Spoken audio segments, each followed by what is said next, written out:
Bueno, ahora sí, ya fueron ingresando. Bienvenidos a todos los que ya están en sala y a los que se van a ir sumando también. Como les decía, ni bien estábamos entrando, que por favor los que no lo hicieron vayan controlando sus micrófonos, aprovechar estos minutitos para controlar que todo, que se escuche bien, que nos puedan escuchar bien. Cualquier inconveniente nos van dejando en el chat y nos vamos contactando por algún inconveniente que puedan llegar a tener.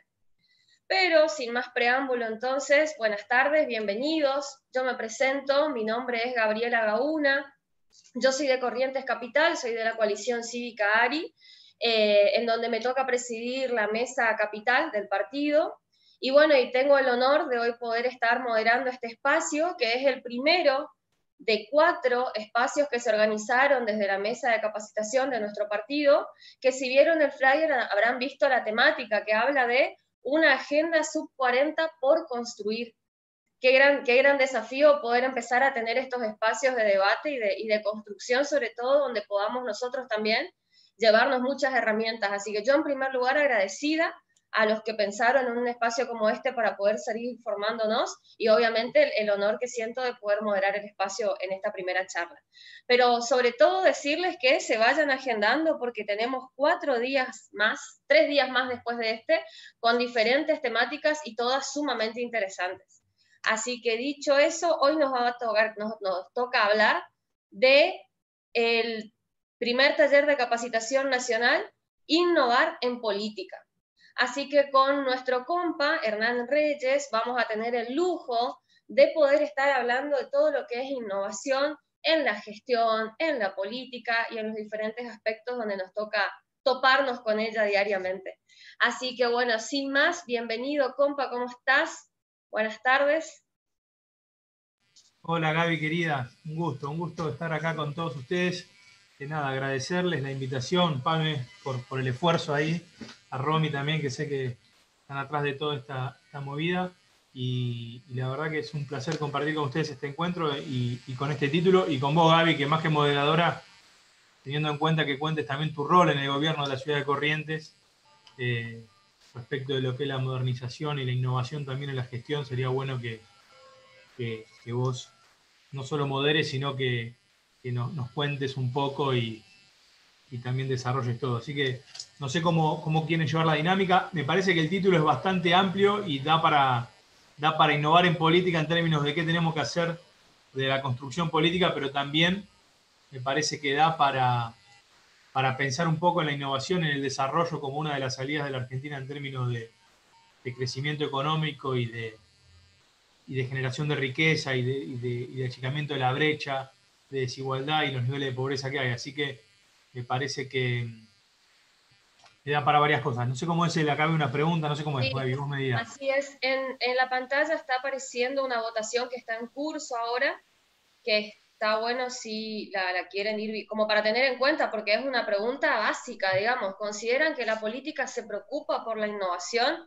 Que era justamente una de las preguntas con las que queríamos arrancar de ver, pensar, ¿es importante la innovación en la gestión, digamos? Me gustaría poder empezar con eso, Hernán, y a partir de ahí vamos disgregando y que a mí también me permitiría contar un poco el panorama de innovación y modernización acá en la ciudad de Corrientes, como para dar un pantallazo a los compas de qué hablamos cuando hablamos de innovación, porque por ahí también no todos estamos en sintonía con el concepto.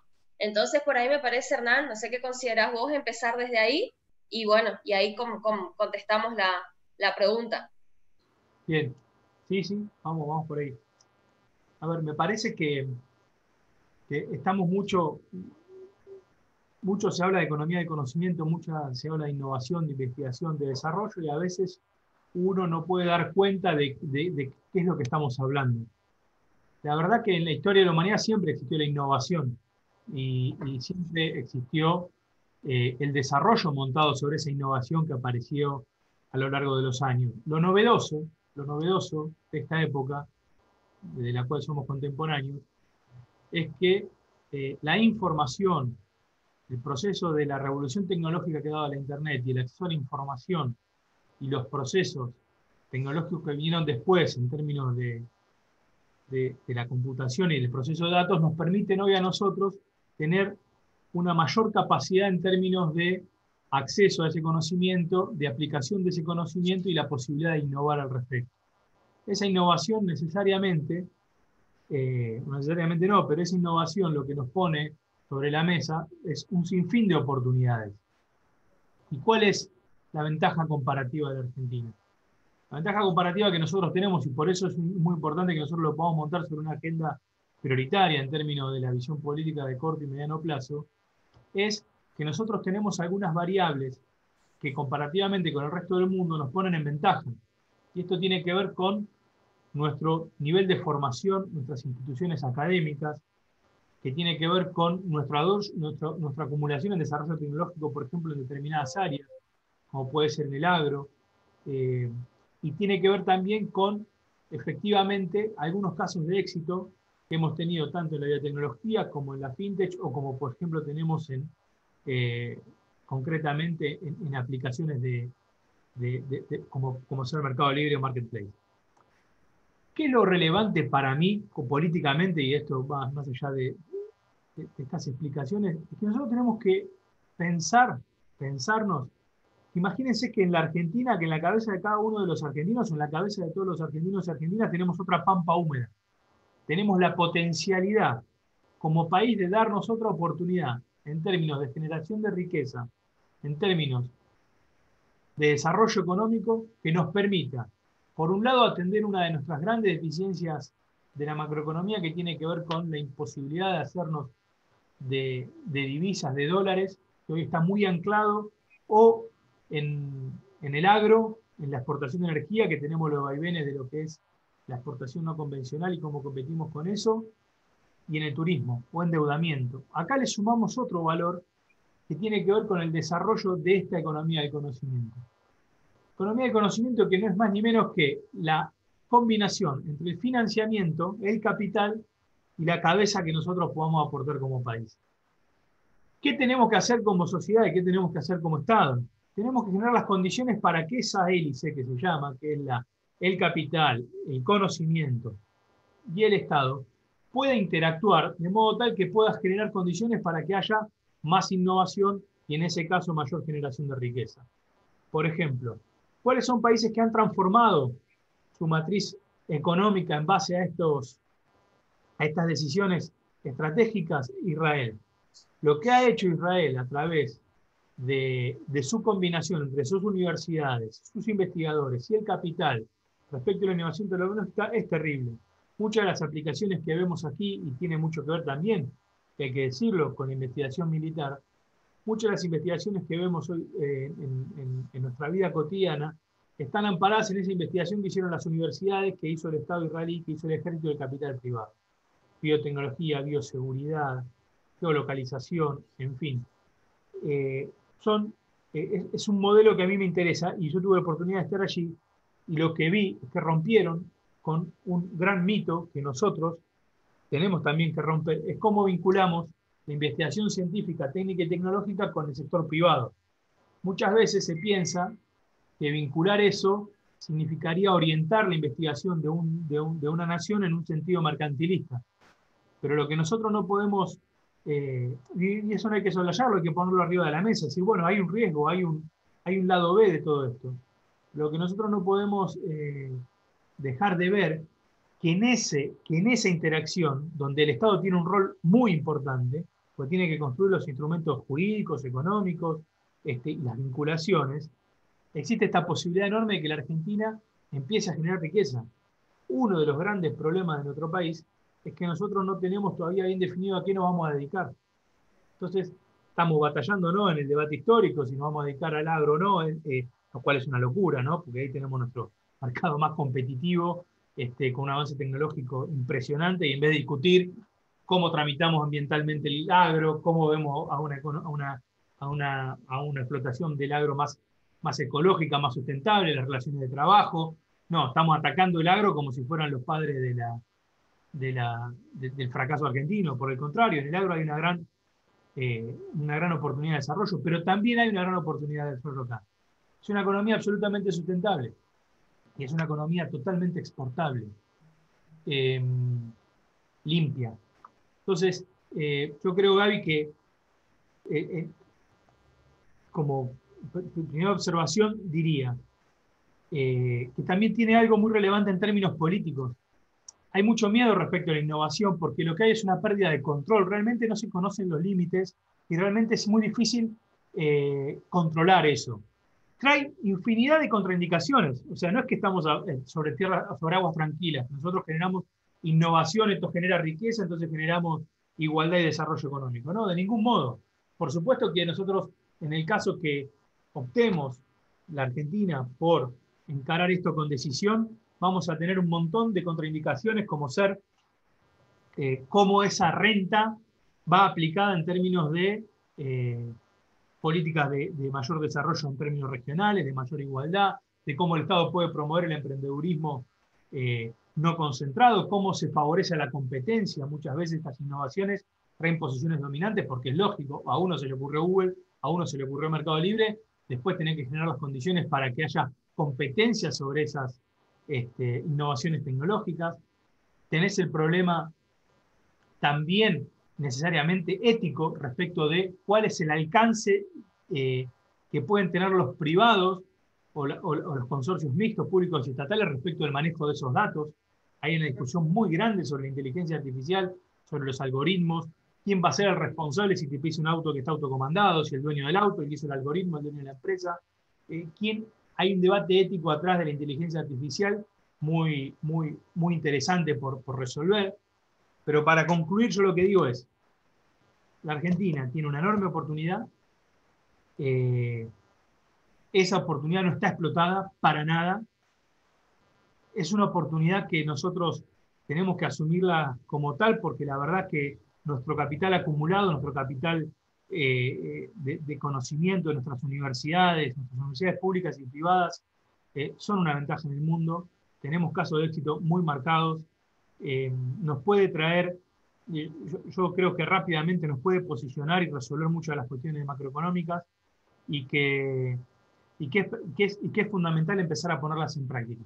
Y termino con esto. Muchas veces hay muchos gobiernos que, y es un debate que estamos dando, yo estoy tratando de darlo en la ciudad de Buenos Aires, hay una mirada de la innovación respecto de la prestación de políticas públicas del Estado. Es decir, yo innovo en mi gobernanza para atender mejor en los servicios a los usuarios. Te hago mejor el trámite, te facilito con un WhatsApp, te agilizo un trámite o te resuelvo con un llamado telefónico. Esa es una mirada de la innovación en términos de cómo gestiona el Estado. Y está muy bien. Lo que nosotros tenemos que pensar es que tenemos que tener cabeza, innovación en términos de cómo genero oportunidades económicas para el desarrollo del pueblo, porque si nosotros nos quedamos en una innovación en términos de mejor gobernanza, la prestación de políticas públicas, y no vemos que ahí lo que tenemos que hacer es poner todo el potencial del Estado para facilitar los vínculos y para facilitar financiamiento, para que esa gente pueda definitivamente desarrollar su emprendimiento y en su caso poder exportar, nosotros nos estaríamos perdiendo una oportunidad muy grande. Así que un poco, esta es no sé si fue medio borroso todo, pero digo, esta es un poco atrás de esto hay un montón de iniciativas parlamentarias o de políticas públicas que se pueden llevar adelante, pero es un poco esta la visión. Y hay mucha gente que está trabajando en el tema y hay mucha mirada del mundo respecto de lo que la Argentina pueda desarrollar. Biotecnología, agrotech, fintech, son todas nichos donde la Argentina puede ser realmente potencia, en muchos casos lo es, y es evidente, Mercado Libre quizás es el que más florece rápidamente en nuestras cabezas, pero hay otros tantos, y creo que otra cosa es cómo nosotros nos vinculamos con el mundo. A veces ¿qué se relaciona? ¿Se relacionan los estados? Se relaciona a los estados, pero se relaciona al capital, se relaciona a las universidades, se relaciona al conocimiento. Hay un montón de cosas para pensar de cara a lo que viene y el término de las fronteras. No hay más fronteras.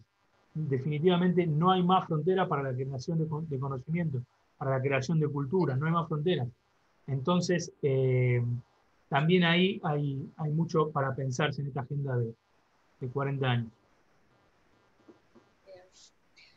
Bueno, la verdad es que creo que pudiste dar como un panorama súper completo de lo que entra en juego cuando uno empieza a pensar en el rol que tiene la innovación hoy en día, pero a mí me surgía pensar también en qué chip necesitamos tener nosotros para poder también generar esos espacios, porque por ahí cuando uno habla de innovación, lo pensamos a gran escala, pero también tenemos que hablar de innovación a una escala mucho más pequeña, que es en qué momento potenciamos, en qué momento generamos una inyección de estímulo, por ejemplo, a los emprendedores, por ejemplo, a las personas que viven de la innovación día a día, y qué espacio se le da desde la gestión pública también, porque no tiene por qué ser solo privado, desde lo público para decir, esas son las ideas que necesitamos tomar para el futuro. O sea, esto que vos decías de la relación entre las universidades, el capital, el Estado, se da macro y se da micro, debería darse también a microescala.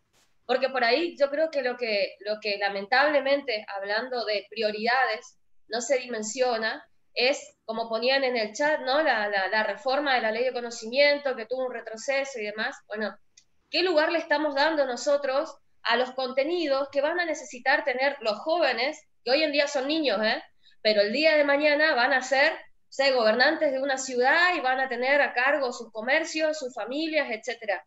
¿Dónde estamos poniendo las prioridades nosotros cuando hablamos de innovar? Que es totalmente transversal a todas las instituciones y a toda la sociedad. Y abarca desde el sistema educativo, desde el sistema empresarial, privado, público.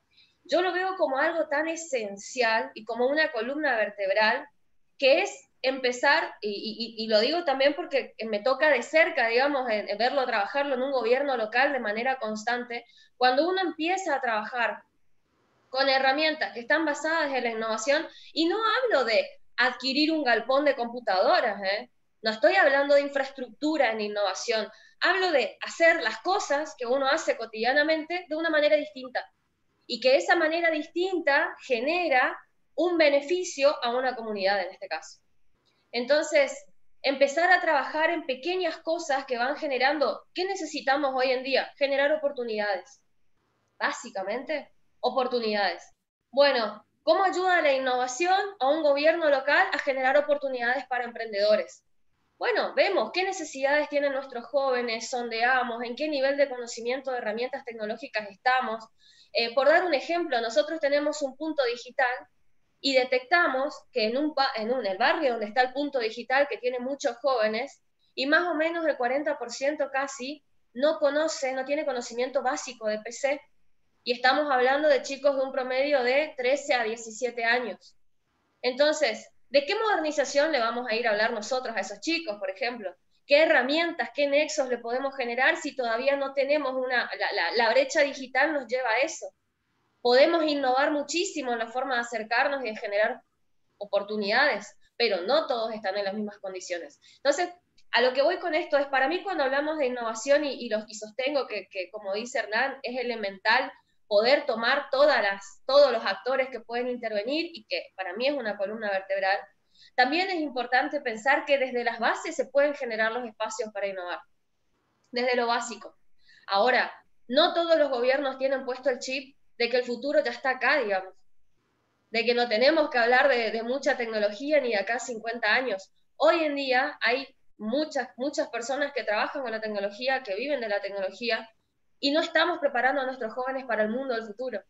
Ahí es donde a mí me genera esa preocupación de decir, la innovación como herramienta, ¿la estamos usando bien? ¿Podemos hacerlo mejor? ¿Todos los gobiernos locales están de acuerdo en que este es el camino? De que sí o sí tenemos que prepararnos porque el mundo está cada vez más globalizado y cada vez hay más necesidades nuevas por parte de los usuarios, que son los consumidores, que puede ser cualquier vecino de la ciudad si hablamos de un gobierno, cualquier persona si hablamos de una empresa, que demandamos cada vez más servicios mejores, más rápidos y más efectivos.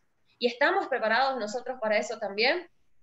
Me genera muchos disparadores de decir, por eso decía de qué hablamos cuando hablamos de innovación, y la innovación es una herramienta, y donde vos la uses te va a servir usándola bien, y usándola para generar cada vez más oportunidades. Así hablemos de economías del conocimiento, así hablemos de interrelacionar las universidades con el capital, con los gobiernos, así hablemos de potenciar a las empresas, a las pymes, a los emprendedores. Me parece que si lo vemos desde ese punto de vista, como la herramienta más valiosa que tenemos, cada uno incluso puede innovar en lo que se les ocurra, en lo que tenga más a mano. A mí me toca hacerlo por el rol que tengo en el municipio, pero entendí que cuando hablamos de innovar no hace falta hablar de muchos recursos, ni de mucha maquinaria, ni de mucha infraestructura. Cuando se trata de el beneficio a la comunidad, uno innova trayéndole soluciones efectivas, que es lo que la gente demanda hoy en día. Entonces, por ahí, como para tener esas dos aristas, Hernán hablaba de a nivel macro y todo esto que tenemos que tener en cuenta, y también yo traigo esto de a nivel micro, cómo podemos verlo explicitado y que la innovación básicamente está en todos lados. Y que es una alerta para mí a esta altura, con casos, ejemplos como les daba recién, darnos cuenta de que no todos están en sintonía con la importancia que debería tener este tipo de herramientas en una sociedad. Ni siquiera hablo de la gestión pública solamente. Gaby, Así vos que bueno, no, una sí. cosa, un agregado con lo que vos decís, porque es interesante. O sea, el concepto de innovación, ¿cuál es la diferencia de innovar ahora de innovar hace 40 años? Que ahora nosotros podemos saber cómo innovó el de al lado, cómo innovó el de Europa, cómo innovó el de Claro. por la revolución de la información. Entonces nosotros tenemos mucha mayor capacidad de aplicar, de conocer, de repensarnos en función de lo que asimilamos. Eso que dice Gaby, bueno, de la idea de la innovación como proceso de cuestionar lo dado, hoy está a flor de piel, en tanto tenemos mucha más información. Y es interesante lo que decía Gaby, porque es cómo aplico yo ese criterio a la política pública de acuerdo a mi escala. Y ahí hay algo que es muy relevante, y es casi lo que desafía todo, porque cuando decimos innovar en política también, fíjense cómo se está innovando en términos de la reivindicación de causas. Antes las causas de la humanidad estaban en liberales y conservadores, derechas e izquierdas, y hoy hay procesos de reivindicación absolutamente transversales, porque la información hace a que innovemos pensar, a que pensemos innovando, entonces vamos a tener reivindicaciones desde el feminismo, de las diversidades, desde el ambiente, desde la cuestión migratoria, que ya son transnacionales definitivamente. Entonces, esa información que viene nos hace repensar y nos permite innovar. Ahora hay una cosa que decía que me parece muy importante, que decía Gaby, la brecha digital. Yo tengo ahí como, a mí me parece que, ¿por qué digo que es otra oportunidad el tema de la economía del conocimiento? Porque realmente podemos nosotros generar un resultado muy positivo en la balanza comercial argentina si nosotros nos ponemos a trabajar nuestras cabezas como trabajamos la pampa húmeda. Esto es lo que quiero decir. El volumen exportable que nosotros podemos tener en términos de economía del conocimiento, si nos podemos trabajar con mucha seriedad, es que podemos tener otra vaca muerta, otra pampa húmeda en nuestras cabezas. Entonces ahí es donde yo veo una oportunidad enorme de desarrollo del conjunto de la nación y cómo podemos aplicar esa renta que nos generaría este proceso de revolución del conocimiento en términos de cómo podemos eso invertirlo en qué, en nuestra infraestructura social, en nuestras calles, en nuestras viviendas, en nuestros chicos pobres. Yo digo, ahí hay algo muy fuerte. Y otra cosa interesante que tomo de Gaby es, en el mientras tanto, ¿qué hacemos? Porque los nietos de esa gente que hoy está fuera del mundo digital son los que están haciendo esta revolución. ¿Qué hacemos con esas pymes? Pasa en la ciudad. Estamos todos pensando, bum, bum, digo, che, ¿y las pymes que están afuera del e-commerce? Las dejamos morir. O sea, están los tipos ahí en una galería comercial a ver si pasa alguien a comprarle, mientras el negocio al lado vende como loco por Mercado Libre o por cualquier plataforma de venta comercial o de las nuevas nubes que hay. Entonces, lo que nosotros tenemos como responsabilidad es, pienso yo, tener la innovación como una palabra que ahora aparece permanentemente y desafía todo el tiempo, y nos desafía todo el tiempo en función de esta información que circula con mayor velocidad, tener la innovación, la investigación y el desarrollo como una oportunidad macroeconómica de la Argentina para generar la riqueza suficiente para evitar que nos fracturemos como país, que la verdad que lo veo cada vez con mayor preocupación, y tenemos que pensar la innovación en términos de aplicarla en escala para hacer esta transformación de nuestra vida cotidiana, nuestra gestión, y también para achicar esa brecha que hoy existe. Entonces, nosotros no podemos pensar, si nosotros decimos que queremos desarrollo económico de estas características para generar renta, para achicar esa brecha de desigualdad, lo que tenemos que hacer en el mientras tanto, tengo que decir a Gaby, bueno, ¿cómo achicamos la brecha digital de los chicos que no acceden? ¿Cómo achicamos la brecha digital de las pymes que no tienen este tipo de herramientas en su digitalización? Entonces, yo creo que ahí juega todo junto y que puede ser aplicado en cada dimensión, en cada momento y en cada lugar de la manera correcta. Así es. así es, totalmente de acuerdo. Y sobre todo se me venía a la mente esto de, cuento algo anecdótico que me pasó ayer con esto que vos decís del manejo de la información y que por ahí no es tan difícil, incluso cuando hablamos de innovar. Ayer hubo una feria sustentable acá en la ciudad y estuvimos presentes nosotros también y había un chico que creó una bici de bambú, ¿sí? Una bicicleta, como cualquier bicicleta, pero de bambú. Entonces yo me acerco y comienzo a hablar con ellos, son de una localidad acá del interior, de Empedrado, y les pregunto cómo se les ocurrió. Me dice, y googleamos, estaba en internet, esta bici está patentada hace 150 años en no sé dónde, nosotros somos los únicos acá, pero la bici está patentada y existe, y bueno, y se nos ocurrió que era una buena forma acá. Ellos generaron un proyecto para llevarlas a Liberá y van a tener ahí una propuesta de ecoturismo, etcétera. Entonces, por ahí también se me viene como dato, digo, cuando hablamos de innovar, y o sea, no estamos hablando de inventar, estamos hablando de ir pensando cosas que sirven como herramienta, como generación de oportunidades, que es, en el Iberá se hacen las visitas a caballo. Bueno, ahora van a tener bicis de bambú, y es una propuesta que los pibes deben tener, no sé, 20 y pico de años y están re contentos con eso y re entusiasmados. Ellos se darán cuenta de lo que están generando, digamos, lo que van a ir a generar en términos de opciones para los turistas, de oportunidades para ellos, que ya se transformaron en emprendedores. Y bueno, y eso, y solamente cerrar con esta cuestión de que también hago hincapié en que todo esto se va a ir dando de manera natural, porque sí o sí nosotros estamos demandando cada vez más cosas, más servicios si hablamos de una gestión, mejores productos si hablamos de una empresa, todo cada vez va creciendo, ¿no? Lo queremos más rápido, lo queremos más barato, lo queremos más eficiente, lo queremos más... Y todos los actores que estamos del otro lado, que somos los que estamos ahí teniendo que generar todo el tiempo las respuestas, no hay otra herramienta para poder dar respuesta a todo eso junto si no es innovando. O sea, también existe la demanda ciudadana de permanente y constantemente exigir mejores productos, mejores servicios, hablemos de lo que hablemos. Y eso también va en consonancia de que hoy ya los municipios, los gobiernos locales, los gobiernos, ya no están atados al rol de, hablo de lo que me toca, lo municipal, barrer las calles, juntar la basura y limpiar las plazas y mantener limpia los desagües. Hoy en día un municipio tiene un rol súper activo que va desde justamente cuestiones de infraestructura hasta atravesando todo lo otro que es cómo generamos mejores condiciones de vida para los vecinos de una ciudad en este caso. Entonces está como el microclima de decir, bueno, hablemos de innovación, listo, aprovechemos la demanda que hay. A lo que voy es que no hay excusas. Está el caldo de cultivo generado desde hace mucho tiempo y está todo girando como para decir, si existe la voluntad política de decir, este es el camino, las piezas se acomodan y este es el camino. Pero vemos que lo que pasa es por ahí no queda tan en claro y como que se minimizan algunas cuestiones que dentro de no mucho van a ser sumamente importantes y nos vamos a lamentar de en el momento oportuno no haberle dado entidad a estas cuestiones que son realmente las que dentro de unos años van a estar en boga. Así que cierro, creo que con eso estamos con la primera pregunta. Yo creí que estaba afuera. ¿Cómo? Ah, ahí está. Bien, entonces, pasamos a la segunda pregunta, Hernán. ¿Te parece? Vale. ¿Estás preparado? Mirá que es difícil, ¿eh? Estamos todos preparados, somos un montón para contestar, dale.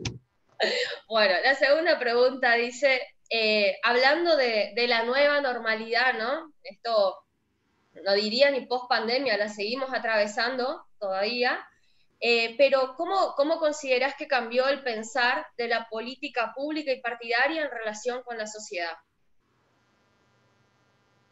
En la nueva normalidad, dice la pregunta. En la nueva normalidad. Para mí, no sé, la primera reflexión que se me viene a mí, que quizás es bien política, ¿no? A nosotros, como acá estamos todos del partido, imagino que debe haber alguno perdido que no lo es, pero para mí lo que nos tiene que hacer reflexionar como partido y como espacio político es la concepción de lo público y nuestra mirada respecto del rol del Estado. el kirchnerismo nos obliga permanentemente a una discusión dicotómica, muy binaria, blanco-negro, estado presente o estado ausente, y ellos se toman una posición y una posesión de las palabras que a vos te ponen del otro lado, ¿no? Entonces nosotros somos lo del estado ausente, frente a ellos que son el estado presente.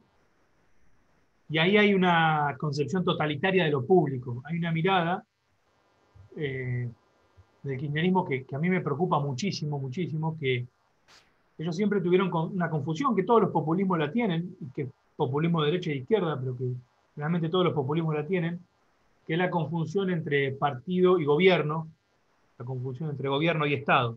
Y hasta ahí llegaba la cosa, ¿no?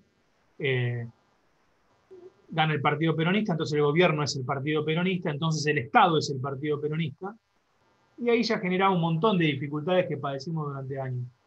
Pero se sumó otra últimamente, que es la idea de que el Estado es peronista, y como todo lo público es estatal, el espacio público tiene color, tiene identidad, tiene ideología. O sea que no hay un espacio público diverso, no hay un espacio público que está fuera de la mirada estatal, y en el error que ellos arrastran, hacen que todo lo público pareciera ser estatal, y ahí aparece impregnado de un color. Hablo del espacio público en sí mismo, hablo de la educación pública, de nuestras escuelas y los adoctrinamientos que pueda haber dentro de las aulas. Ustedes dirán, ¿a dónde va esto con la pandemia? Pero yo lo que a mí me hizo reflexionar es nuestra posición respecto de lo público, la nueva normalidad, porque nosotros lo que tenemos que volver a construir es la idea de comunidad. Comunidad que rompe la idea del Estado, que lo integra, pero que también integra la idea de la sociedad civil. La sociedad civil no es solo la gente en una plaza manifestándose. Sociedad civil es las organizaciones intermedias que se juntan a debatir, que se juntan a pensar, que se juntan a accionar. La idea de lo comunitario que trasciende la obligación estatal, y entonces aparece la idea de la solidaridad, y ahí aparece la idea de la visión militante. Entonces yo lo que diría es, ¿qué oportunidad nos da la pandemia en términos políticos? Uno, poner en revisión nuestra perspectiva sobre el Estado, sobre la definición de Estado y sobre qué pensamos nosotros del Estado. Yo creo que nosotros tenemos que dar un debate profundo y tener una posición muy clara respecto de qué Estado queremos, de cuáles son sus alcances y cuáles son sus límites. Entonces, ya no debatimos Estado presente o Estado ausente, sino que tenemos que empezar a debatirnos entre un buen Estado y un mal Estado. Un buen Estado es un Estado que tenga capacidad de respuesta y que opere en función de valores. Y ahí aparecen nuestros valores. Los valores humanistas, los valores solidarios, los valores anclados en la ley y no en la arbitrariedad. Entonces rompemos con la idea de la no cooperación, de las fronteras internas, del egoísmo económico de los determinados gobiernos. Yo creo que, no sé, Gaby, creo que la nueva normalidad a mí me hizo pensar que nosotros tenemos que debatirnos respecto de qué Estado queremos. Y que no tenemos que entrar más en la dicotómica kirchnerista, que nosotros no somos como consecuencia de la imposición de ellos lo contrario, que ellos sean el Estado presente, no nos hace a nosotros el Estado ausente, ese no es el debate. Nosotros tenemos que reivindicar la presencia estatal en términos de que pueda garantizar las condiciones mínimas, que pueda promover el desarrollo en términos de la libertad y de autonomía, que pueda exigir en términos de cumplimiento de la ley, y que pueda tener la concepción de lo público por fuera de lo ideológico partidario. Entonces, y la solidaridad y el buen manejo y la transparencia en el manejo y la rendición de cuentas. Hay toda una cosa que yo, por lo menos de la Ciudad de Buenos Aires, en lo que fue el laburo que se hizo en pandemia, de mucha, por primera vez nosotros en la ciudad, como ustedes saben, estamos participando del gobierno de la ciudad, no en los cargos de ejecutivos, pero sí tenemos un vínculo de mucha proximidad con el oficialismo de la ciudad, somos parte del mismo bloque, acompañamos ahora en la gestión. Entonces se nos empezó a mezclar lo que era el laburo militante, el laburo solidario, con lo que era la gestión pública. Y bueno, a mí me hizo reflexionar esto. ¿Qué mirada distinta tenemos de lo público? ¿Qué mirada distinta tenemos de lo estatal? Y la nueva normalidad los tiene que poner a pensar, yo creo que en eso. Y de cara a Nación también, porque tenemos que olvidarnos de ser reflejo de lo que nos imponen, nos etiquetan una identidad. No hay nada más violento que te digan quién sos, cómo te llamás, cuál es tu ideología, cómo pensás.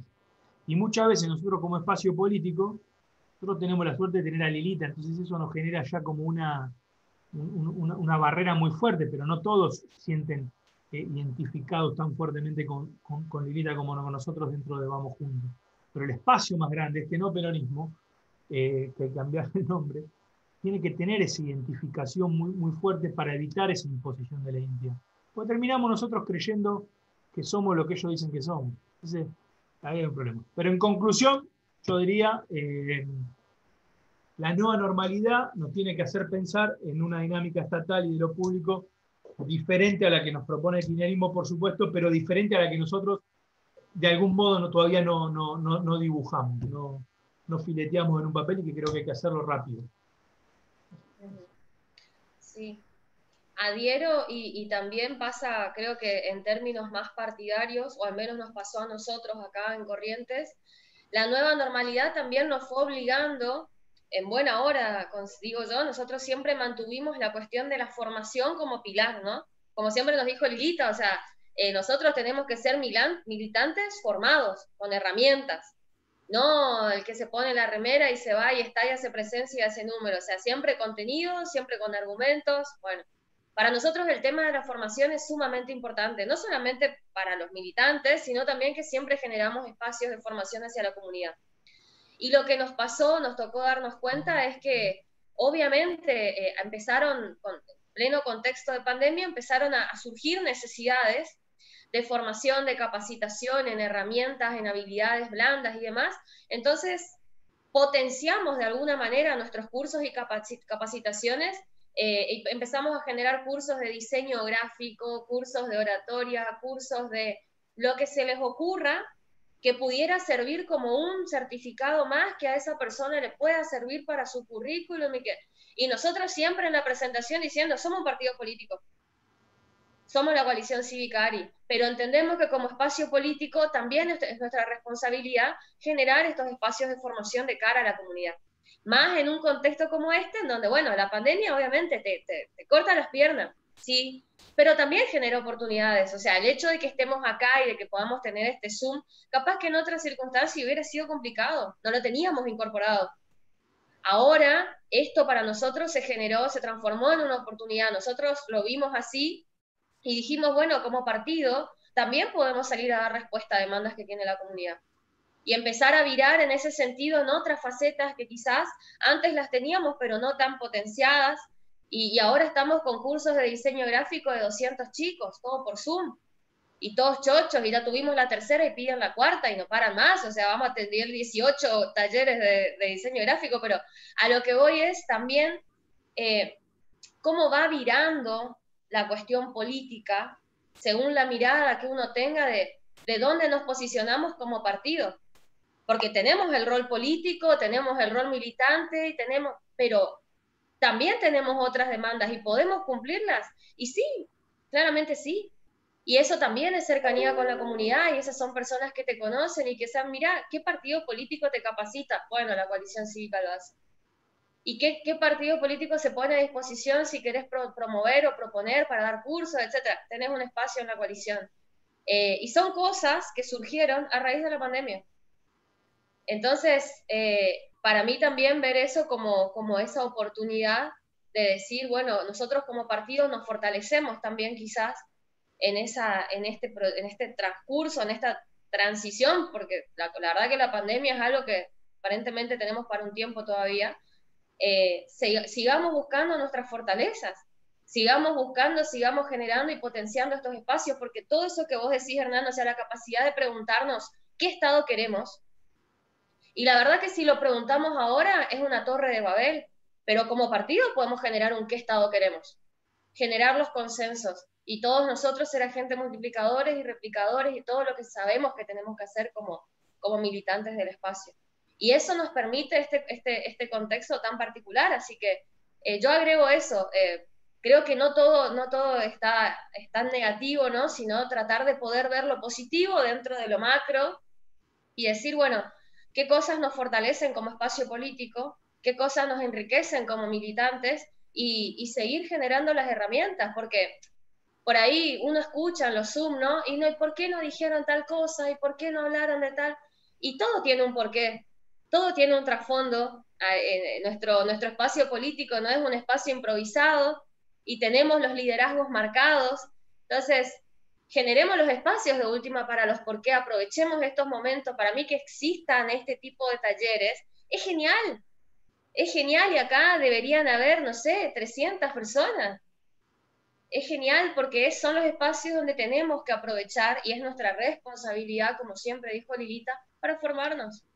No queda otra, es la única capacidad de respuesta que se nos pide y es nuestro derecho, nuestro orgullo y nuestra obligación también aprovechar estos espacios porque después somos los que salimos a la calle y estamos en la trinchera y estamos a meses de un año electoral. Entonces, por ahí como me tomo el atrevimiento nomás de como habló Hernández a nivel global y político, yo en lo partidario lo veo desde ese punto de vista, la fortaleza que podemos generar aprovechando el contexto que existe, ¿no? Que no lo podemos cambiar, pero siempre se puede hacer algo. Estamos